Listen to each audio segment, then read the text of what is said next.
here at the Idaho Governor's Office of Energy and Mineral Resources. I'm the primary project coordinator for our Energy Resiliency Grant Program, Round 2, also known as ERGP. So go ahead and go to the next slide. As I mentioned, this will be recorded. Please exit the meeting if you do not wish to be recorded today, and these slides and recording will be posted to our webpage. As an overview of our agenda this morning, we're going to go through a couple critical reminders for the program.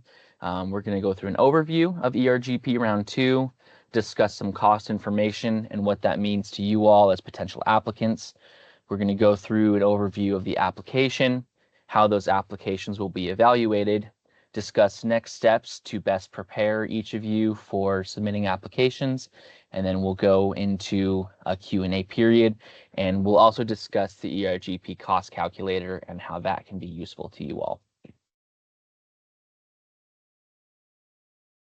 So just some critical reminders today. Applications for ERGP Round 2 are due no later to OEMR, no later than 11:59 Mountain Time on July 25th, 2025. Please email those applications directly to me at the email here. It's also on our website. Applications must be submitted in their entirety. We're not going to accept separate messages of varying documents. All application documents have to be complete and submitted, or your application will not be considered. Incomplete applications will be rejected in their entirety. So in order to be complete, and we'll talk more about this in a little bit, you need to submit the 5 documents you see on the screen. Those include the application form, budget justification worksheet, environmental questionnaire, cost match commitment letter, and disclosure of lobbying activities. And we'll discuss all of the details of those soon. So jumping right in for an overview of this program. So ERGP, this is, I know it's round 2, but this is actually the 3rd round that we've done of funding. We started back in 2022 with our state pilot program using state funds. And then in 2023, we kicked off round 1 using federal funds. The federal funding comes from Section 40101D of the IIJA, also known as the Preventing Outages and Enhancing the Resilience of the Electric Grid formula grants to states. That's not a very good acronym, so we use the ERGP. For this round, we are using a competitive selection process where we'll use an independent evaluation committee to assess the applications that we receive. The mission statement that we have, ERGP fosters strategic investments that demonstrate measurable improvements to grid resiliency, deliver modernized grid infrastructure, and mitigate risks from increased electrification and disruptive events. For this round specifically, we're looking at 3 things to accomplish using this funding that we have. 1, we want to increase Idaho's electric utility reliability and resilience. That's in line with our state as well as our federal goals. We want to reduce reduce electric utility wildfire risk and increase utility wildfire response. And finally, we want to fund projects that modernize and improve existing electricity infrastructure. So eligible entities, these are the entities who are eligible to submit an application under the federal requirements. These include electric grid operators, storage operators, electricity generators, transmission owners or operators, distribution providers, and fuel suppliers. Other entities may be eligible for funding under this program, but if you're not one of the discretely mentioned entities, then you do need to submit a secretarial eligible entity designation request form. If you have questions about that process, please reach out to me. Eligible projects include, but are not limited to, vegetation management, replacing overhead conductors, undergrounding cables, fire-resistant and fire prevention systems, weatherization, monitoring and control technologies, undergrounding equipment, utility pole management, line reconductoring, and hardening power lines, facilities, substations, other systems.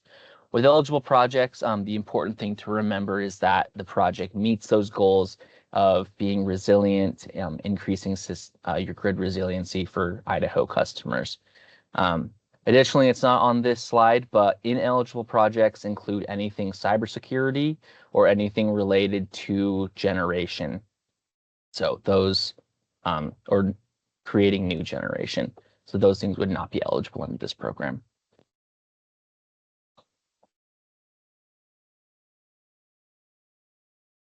Sorry, my screen just went dark. There we go. So getting into some of the award requirements that we have here, like I mentioned, it's going to be a competitive award process. We have a review committee that will independently evaluate each of the applications received after determining those applications are eligible and complete. The award or the review committee will determine how close those applications meet the review criteria and assign points accordingly. And then we'll select projects for funding based on the highest scoring applications. For round 2, we have approximately $7.7 million. We recommend total project costs not exceed $5 million. If it is above $5 million, the DOE review process could be increased. For each individual application, the maximum subaward you can request is $1.5 million. All projects have to take place in the state of Idaho. If you think your project would best serve U.S. interests outside the United States, that does require a foreign work waiver. I'm not anticipating that, but if you do think that, please let me know. All projects should be completed within 3 years of subaward agreement execution. Go to the next slide, please. Per applicant, each applicant gets to submit one application. Each application can contain multiple activities, and minimum applicant cost match, which I'll explain a little bit more later. If you are a large utility, meaning that you sell more than 4 million megawatt hours of electricity per year, you need to contribute at least an amount equal or 100% of the federal award amount. Small utilities are those that sell less than 4 million megawatt hours per year, and they need to match at least 1/3 of the federal award amount. This is a reimbursement-based program, and for this round, we are reimbursing based on activities. Those are discrete elements within the project submitted. Some projects may have more than one activity, some may just have one activity. Some of those details are explained more in the RFA, and it'll be more important once we get to onboarding the subrecipients and executing the subaward agreements. So because this is a federally funded program, it comes with some of the federal requirements. I've highlighted some of the most important ones that are going to be applicable to this program.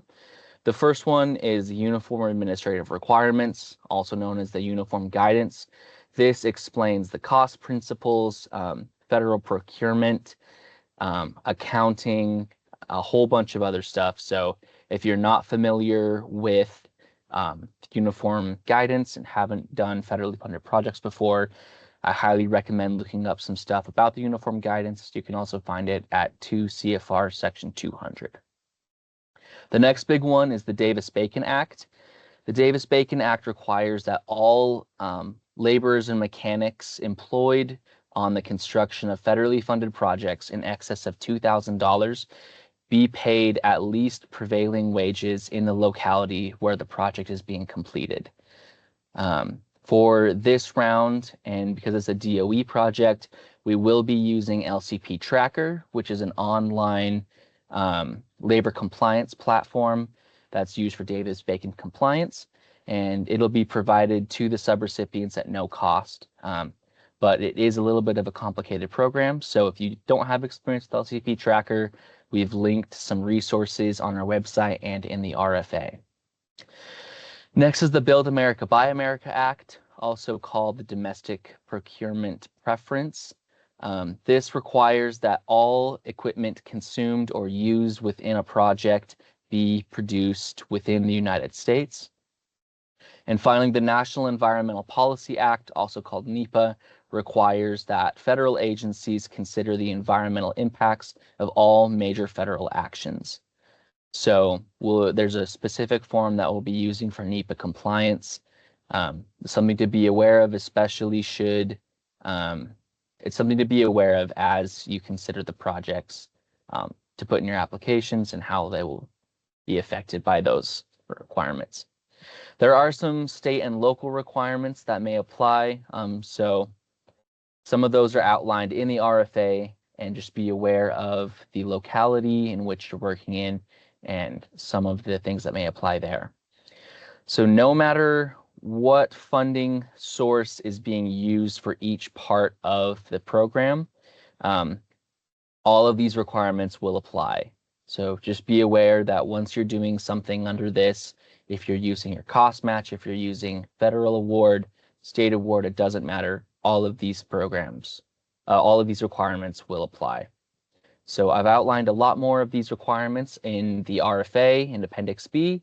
And if you want to get into a lot of the details about the federal requirements, please see the award special terms and conditions, which are linked on the ERGP website. So this program is going to move through some discrete phases between now where we're at accepting applications all the way to beginning projects. So after we receive the applications from all of you, OEMR is first going to execute a completeness and eligibility review. After that, all the complete and eligible applications will go to the review committee. Once we select the applications and projects for award, we will conditionally award those projects, starting off the conditional award period. OEMR will then compile all of those and send them to DOE, so DOE can complete their review and the NEPA review. Once we get confirmation back from DOE that those projects are approved and NEPA is complete, we will then begin onboarding subrecipients, after which we will execute the subaward agreement and then begin each of the projects.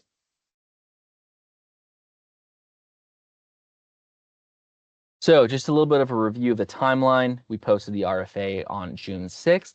Pre-application meeting is today, so thank you all for making it.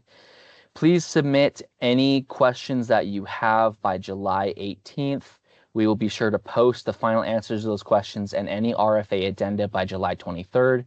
And as a reminder, all applications are due July 25th, 2025, no later than 11:59 Mountain Time. And we anticipate to have conditional awardees selected for DOE review by September 1st. All right, getting into some cost information and how this is all going to break down. So ERGP subawards for this round are a combination of federal subaward and state cost match. Just like the applicants, the state OEMR also has to cost match a portion of the federal funds. So for each of those subawards, 70% is the federal amount and 30% is the state. For example, in a $100,000 total award, 70,000 of that is going to be federal and 30,000 is going to be that state cost match. So like I mentioned, large utilities must match at least 100% of the federal award amount, and small utilities have to match at least 1/3 of the federal award amount. Please be aware in your calculations that 33% is not an acceptable amount, and it must be 1/3. We ran into some calculations issues with that from the last round. And this amount represents the minimum applicant required cost match. So throughout this process, I'm going to talk about basically three distinct things. And one of the big ones is the total project cost. For purposes today, the total project cost is equal to the total subaward. Remember, that's the federal plus the state plus your applicant cost match. So that's the portion that you guys are providing. So for example, a couple of examples here. So our total project cost in green is that sum of the subaward and the cost match. So on the left-hand side, we have an example for a large utility. For in this example, we have a $200,000 total subaward that's requested. So that breaks down to $140,000 of federal subaward and $60,000 of the state award, meaning the large utility in this case has to contribute at least $140,000 for their applicant cost match. And when you add that with the subaward, you get a total project cost of $340,000. On the right-hand side, on the small utility, if they request an equal subaward of $200,000, again, that breaks down to $140,000 for the federal and $60,000 for the state. Because it's a minimum requirement of a third, the small utility would have to contribute $46,667.67, bringing their total project cost to $246,666.67.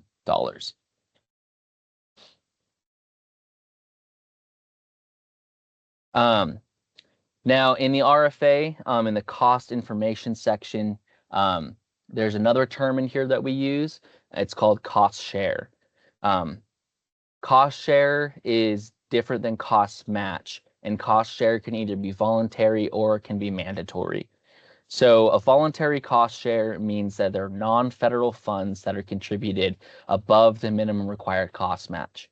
Say, for example, your minimum required cost match is $50,000 and you want to leverage more of those dollars and contribute $60,000. That would mean in that case, you're contributing a voluntary cost share of $10,000. But cost share can also be mandatory.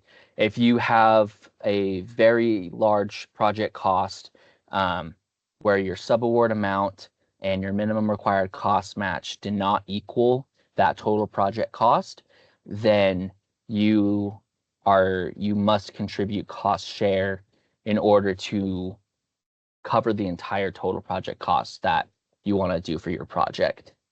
But regardless if it's voluntary or mandatory, any cost share that you have was going to be added to your cost match when it comes to calculations and kind of determining your budget and everything. So there's more information about that in the cost information section of the RFA.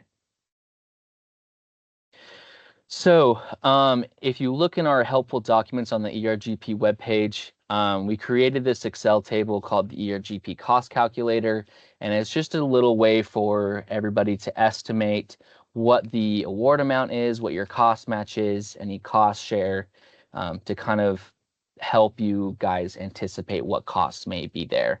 On that, when you open the file, there's 3 tabs at the bottom. The first one is just kind of an instructions and disclaimer. And then there's a large utility and a small utility tab. Please select the tab that corresponds to your utility type, and then enter in your total project cost in the white box there in the front. It should be the only box that you should be able to select. And then it'll automatically populate the federal award amount, state cost match, and then your minimum required cost match. If you have a very large project cost where a cost share is required, that will be illuminated there. I think that's on the next page or 2 slides from now. Below the section that I just showed, this is for use in the budget justification worksheet. What makes this round tricky is the federal government only sees federal dollars versus non-federal dollars. So the issue with that is the non-federal dollars includes your applicant cost match plus the state cost match.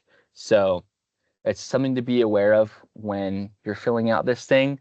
But we included this part of the cost match calculator to try to help illustrate how those amounts will be different. And if you use the cost calculator for calculating everything, you can use these amounts in those parts of the cost match calculator. So if you have any questions about if you put the right numbers in the right areas, please let me know. We'll talk about that in a little bit.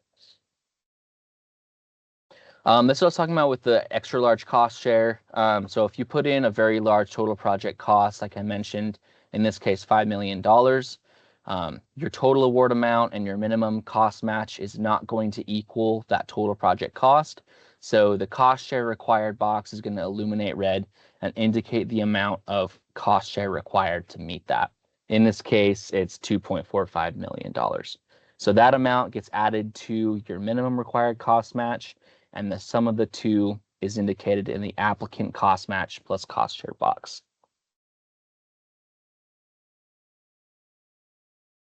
So I'm going to take a drink of water real quick. I forgot to mention at the beginning, if you guys have questions about this presentation and you're worried you're going to forget, don't hesitate to put any questions in the chat, and we will answer those first when we get to the Q&A. All right, moving into an overview of the applications. So just generally, please answer all questions. If there is a question that does not apply to you, then just insert NA or does not apply. That just removes any ambiguity from our end, just making sure that everything has been considered. There are several forms that require a signature. Please be sure to take note of those and have an authorized representative of your company sign those areas. So as I mentioned at the beginning, there are 5 required documents that need to be submitted for a complete application. Those include the application form, the budget justification worksheet, the environmental questionnaire, cost match commitment letter, and disclosure of lobbying activities. Starting off strong, we're getting into the application form here. There are 7 sections within the application form.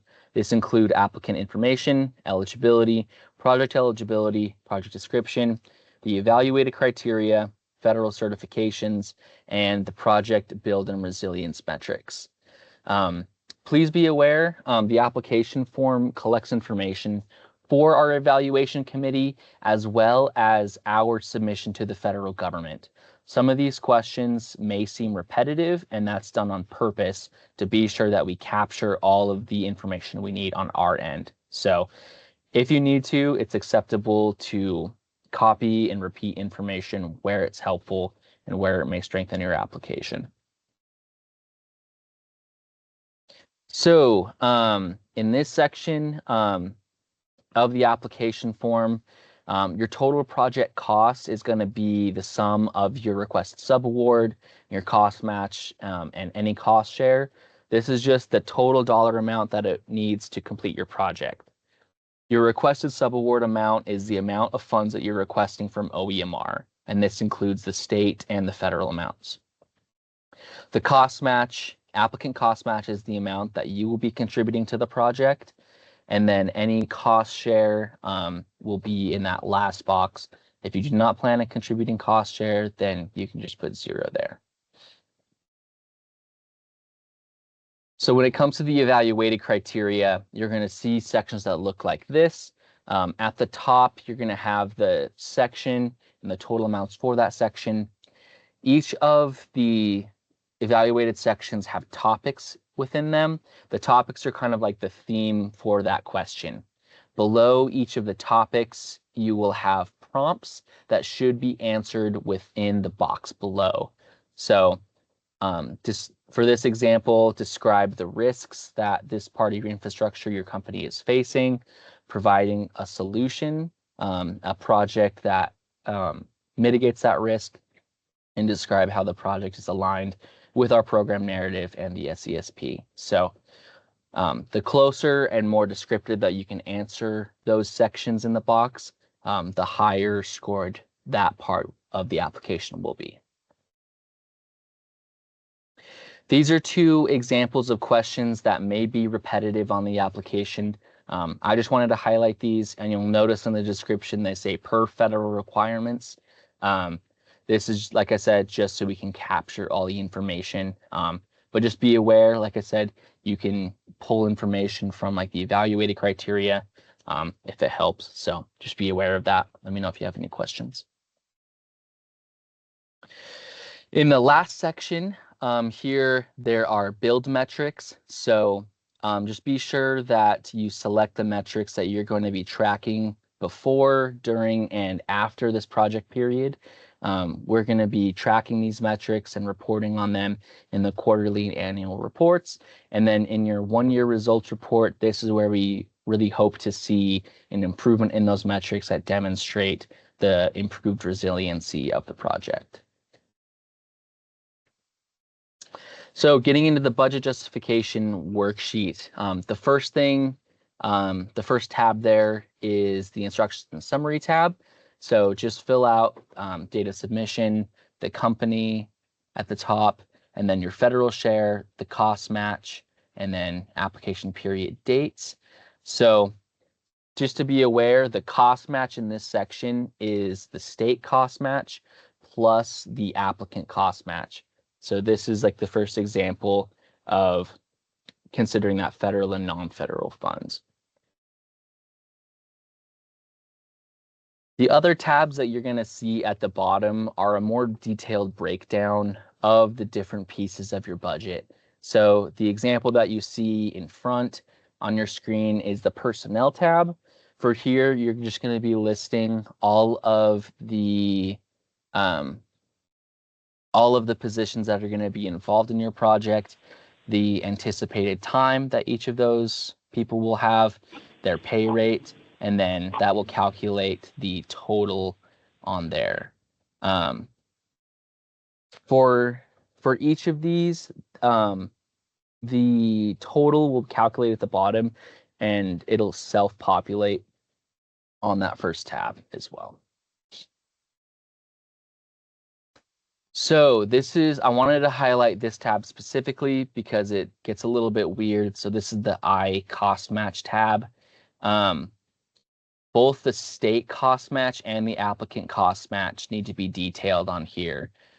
We've highlighted this line for the state's contribution. Below this, you can just put your organization, the type of cost match that you have, and then the item there and how much that will be. So just be aware that both the applicant cost match and the state have to be broken out. And the second tab I wanted to highlight here is the J cost match budget category tab. So in this one, you're going to take your total cost match. In this case, that's the state plus the applicant cost match together, and demonstrate how that cost match is going to be broken out over these different budget categories indicated here. So in this total cost match must equal the cost match on the instructions and summary tab, just so everything lines up. Like I mentioned, if anyone has questions about this, don't hesitate to reach out, because it is a weird form, and I apologize for that. I wish I could change it.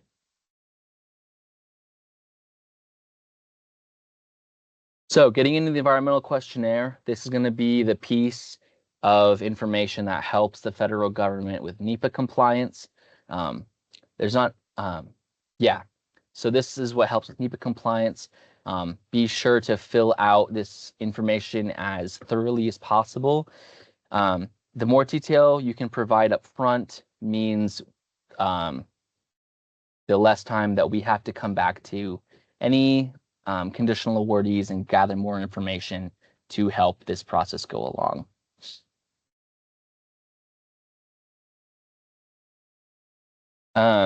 There are 3 groups within this. The first one is just routine administrative personnel actions, a lot of office work. Group B is like beta testing, field research, and then Group C is pilot testing facilities, a lot of construction, site preparation, excavation. I anticipate most of the projects will fall in Group B or C. If your project does fall in Group B or C, be aware that you do have to provide project maps as part of your application. Those may be submitted separately as a separate document in this as well. Be sure to describe a project location. Yep, and as I mentioned, be sure to provide a project site map for any Group B and C projects. Be sure to describe any environmental impacts that may be here, the size, any planned construction, and how land use would be affected with the project.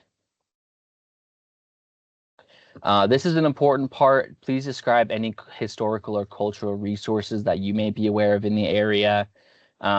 If necessary, describe any coordination that's been done with the State Historic Preservation Office.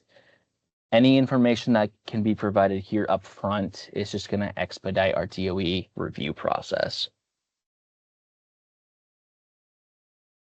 Describe any atmospheric conditions or air quality impacts and any air permits that may be required.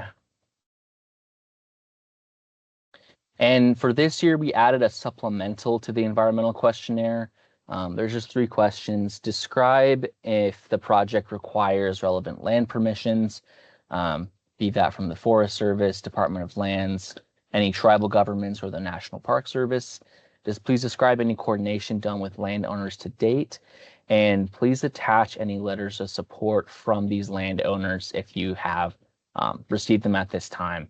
These were documents that DOE later asked for when we were in our conditional award period for this last round. So we're just trying to expedite this process and try to get those up front so we don't have to keep playing telephone with the federal government here. For the cost match commitment letter, there's no specific form that this has to be on. You just have to include the information here on your screen. So just describe if you're committing 100% or 1/3 of the federal award amount, the fiscal year that's applicable to, the dollar value, source, and type of the cost match, description of the cost match, like what it will be funding, and then just be sure that authorized representative of your company signs the letter as well. You can just put it on letterhead, put it in a memo. That is not super. Yeah, whatever works for you guys. The last form here is disclosure of lobbying activity. Just be sure to detail if there is a registered lobbyist that you guys have. Be aware none of the dollars associated with this federal program may be used for any lobbying activities. So other potentially required forms that may be here, like I mentioned at the beginning, if your company is not one of those discreetly described in the request for applications, your company will require a secretarial eligible entity designation request, and that has to be submitted with your application. So let me know if you have questions about that. And these last 2 forms here are the Foreign National Participation Document and Request for Unclassified Foreign National Access. If you know or plan to have non-US citizens working on your project, these 2 forms will be required as part of your application as well.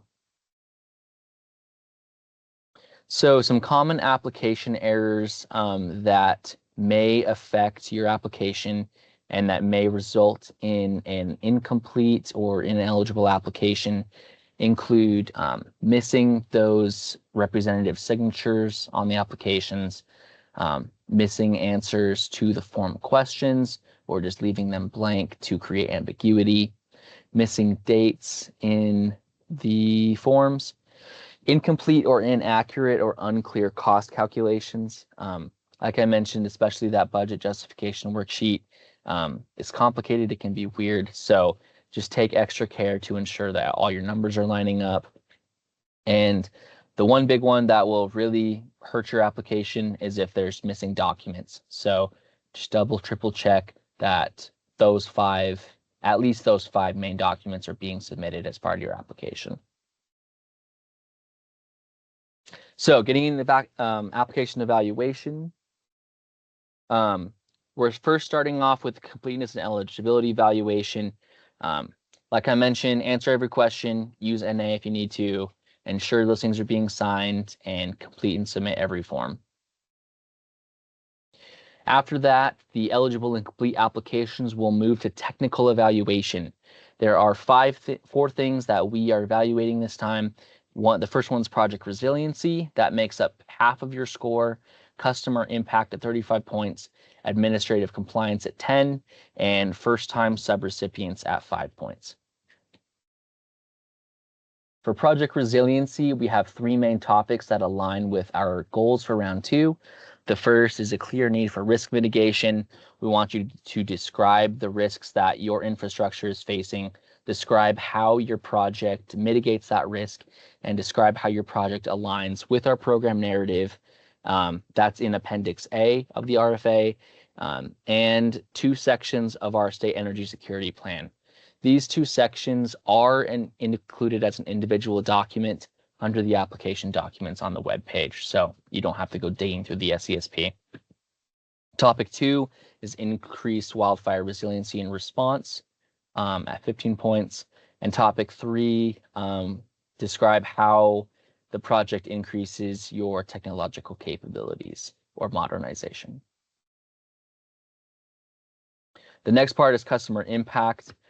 We want to see how this is going to be a cost-effective and value-driven strategy, and how these funds are getting leveraged to maximize the project value and impact.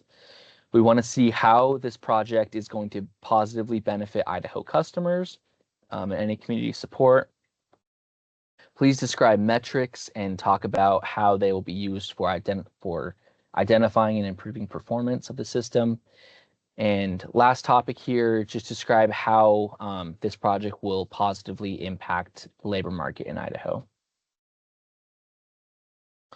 So these last 2 sections, first under administrative compliance is Build America, Buy America. Please describe any research efforts done to identify BABA compliant materials and ensure that certifications can be provided in a time-sensitive and efficient manner. Topic 2 here, describe experience that you've had with administrative compliance and any cost control procedures to keep the project within budget and schedule. And finally, if you have not previously received an ERGP grant from OEMR, there is 5 points from you because we want to make sure that these funds are benefiting as much of Idaho as possible. So this brings me to next steps that we have here. So if you guys have questions, and I've already been getting a couple from people, please send any application-related questions to comments at oemr.idaho.gov. The deadline for that is July 18th. That does not mean I do not love talking with you guys and answering your questions directly, but we're having them go to the comments inbox. That way, myself or Kylie or Megan all have the opportunity to answer those and they don't get lost.